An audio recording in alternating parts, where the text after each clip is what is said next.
Hyderabad తార్నాకలో inter విద్యార్థి అదృశ్యమైంది.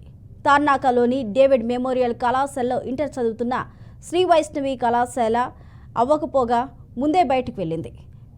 Sorry daddy అని phone చేసి వెళ్ళినట్లు తండ్రి ఆవేదన వ్యక్తం చేశారు. తమ కూతురు అదృశ్యం అవ్వడానికి కళాశాల యాజమాన్య వేధింపులే కారణమని విద్యార్థిని తల్లిదండ్రులు కళాశాల ముందు ఆందోళనకు దిగారు. తమకు న్యాయం చేయాలని ప్రభుత్వాన్ని కోరుతున్నారు.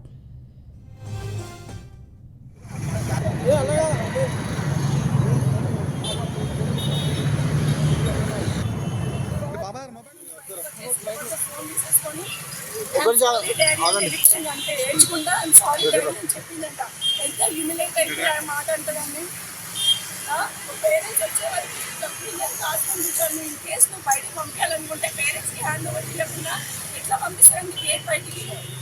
అది 3 o'clock 4:30 కాలేజ్ టైమింగ్ వచ్చేసి 4:30 అండి. పాపం 3 o'clock వరకు ఎట్లా నువ్వు ఇచ్చేస్తావు? అది 2 వాచ్మెన్లు ఉన్నారు, ఏం చేస్తున్నారండి? ఒక రిజిస్టర్ మెయింటైన్ చేయాలి కదా.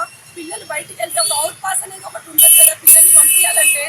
ఏ పర్మిషన్ మేము అందరిలో అంత ఫీజు కట్టిన నమ్మే కదా పంపిస్తున్నాం కాలేజ్కి. ఒక్క పైసలు తక్కువ చేయలేమండి, ఫీజులో కూడా ఏం తక్కువ చేయలేదు. మొత్తం ఫీ పేమెంట్ కూడా క్లియర్ ఉంది. నేను కాలేజ్ ప్రిన్సిపల్కి కాల్ చేస్తే అమ్మాయి క్లాస్లో ఉందని చెప్పిందండి. మీ పాప ఏమన్నది మేడం ఫోన్ చేసి? సారీ డాడీ అని లేచుకుంటే నేను సారీ డాడీ అని చెప్పిందండి. అంతే. మీ అమ్మాయి ఒక ఆమె పోయితే వేరే వాళ్ళు ఎవరన్నా ఏంటండి పాప వచ్చి హౌసింగ్ మోడల్